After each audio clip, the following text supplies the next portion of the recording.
Oi, gente, tudo bem com vocês? E vamos lá de reflexão. A gente ouve muito falar sobre empatia.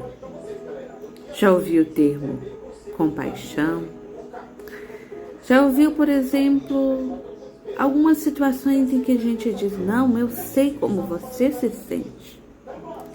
Só que aí eu estava refletindo esses dias e aí eu estava pensando exatamente sobre a nossa confiança no Senhor e sobre esses dois termos que eu acabei de dizer. Empatia, colocar-se no lugar do outro.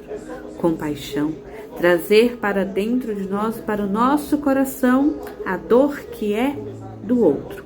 Algo que não me atinge, que não me aflige, mas que é do outro, mas eu trago para mim para poder fazer algo em prol do outro. E às vezes a gente diz que tem, mas na realidade eu descobri que eu dizia muitas vezes, mas eu comecei a ter há pouco tempo. Alguns exemplos. Eu sou apaixonada por chuva. Tem gente que diz chuva sem ser tempestade. Chuva moderada, chuva serena, chuva tranquila. E aí as pessoas falam assim: eu até gosto de chuva, mas eu gosto quando eu posso ficar dentro de casa, quando eu não preciso sair, porque sair com chuva não dá. Eu gosto tanto de chuva que eu posso ter que sair, eu posso ir trabalhar, que eu gosto de chuva da mesma forma. Mas com o passar do tempo, aí eu comecei a falar, quando começa a chover assim, 1, 2, 3 ou mais dias seguidos, aí eu comecei a falar: gosto muito de chuva. Gosto tanto de chuva que eu até gosto de sair, mesmo se eu precisar sair, eu gosto de chuva. Mas eu tenho um teto, eu tenho um calçado, eu tenho proteção, eu tenho roupa quentinha, eu tenho cobertor. Tem gente que não tem. Tem o pedreiro que, se ele estiver fazendo a parte da base ou a parte de fora, isso vai implicar no trabalho dele. Tem as pessoas que não têm um teto e isso vai atingi-las de uma forma ruim. Tem as pessoas que não têm. Além de não ter o teto, às vezes tem uma peça de roupa mal e se molhar, como é que ele vai fazer? E aí eu comecei a continuar gostando muito da chuva. Mas às vezes, mesmo gostando muito, pedir: Senhor, misericórdia, porque tem muita gente que vai ficar em apuros nessa situação. Sobre a nossa confiança. Às vezes a gente diz: não, eu rezo por fulano, ele precisa mudar, que ele encontre Deus para ser aquilo que eu quero. Então Deus, tá vendo? Fulano precisa mudar, então o Senhor converte aí o coração dele. Mas eu tô pedindo para ser o que eu quero. Eu não paro para rezar por ele, só quero que Deus faça. Faz, Deus. Mas eu não rezo para que ele encontre o Senhor e assim ele mude de vida. A minha oração é para que ele me encontre. Mas e o Senhor, como fica? Qual foi a parte que a minha confiança em Deus fez com que eu dissesse: não, eu vou rezar porque em primeiro lugar o que ele precisa é encontrar o Senhor. Não é mudar para caber no meu mundo, é encontrar o Senhor. E a partir do momento em que a gente encontra do Senhor, a gente é transformado e o processo vai acontecendo. Porque a conversão é um processo para o outro, como também é para mim. Quem de nós completou o seu processo de conversão? Quem de nós abriu mão de tudo realmente para dizer: faça-se em mim segundo a tua palavra, que é o que nós deveríamos? Quem não murmura quando vem as tribulações? É uma luta diária, constante. Não é um processo concluído. Então é preciso, meus irmãos, que a gente reflita bastante sobre o nosso zelo para com o outro. Em primeiro lugar, a nossa confiança em Deus, que a gente diz que confia. Esses dias, parando para poder olhar, eu falo: Jesus, hoje eu moro em apartamento, sempre morei em casa a minha infância inteira, durante boa parte da minha vida, hoje eu moro em apartamento. Eu falo: Senhor, eu trabalho muito, que o Senhor possa honrar, porque eu preciso de uma casa, eu preciso voltar a morar numa casa. Não é que eu preciso, eu desejo, eu quero. Eu trabalho para isso e espero conseguir.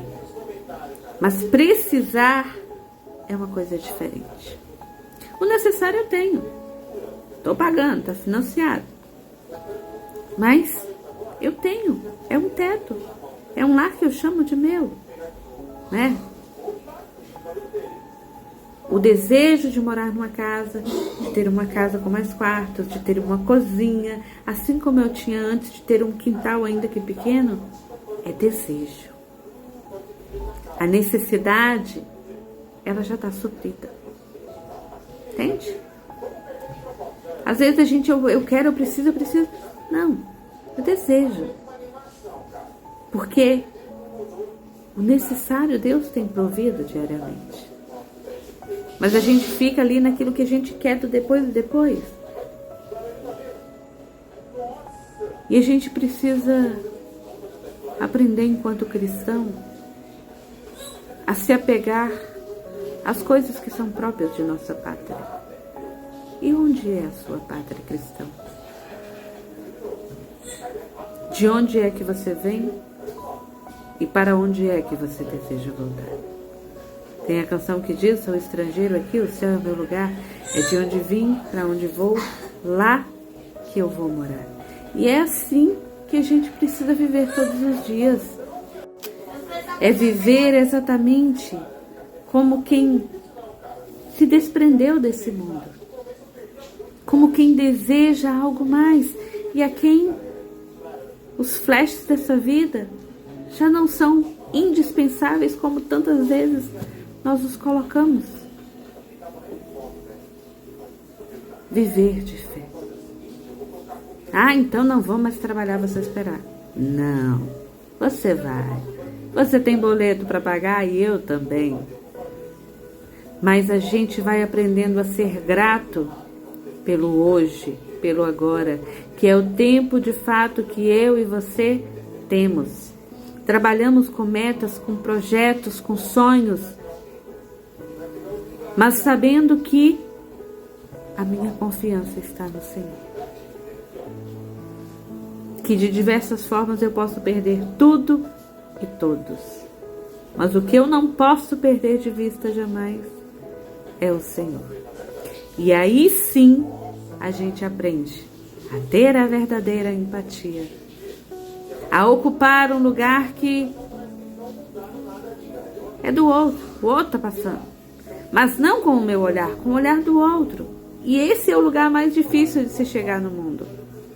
Porque às vezes quando ele fala, não, eu entendo a sua dor. Entende? Entende mesmo?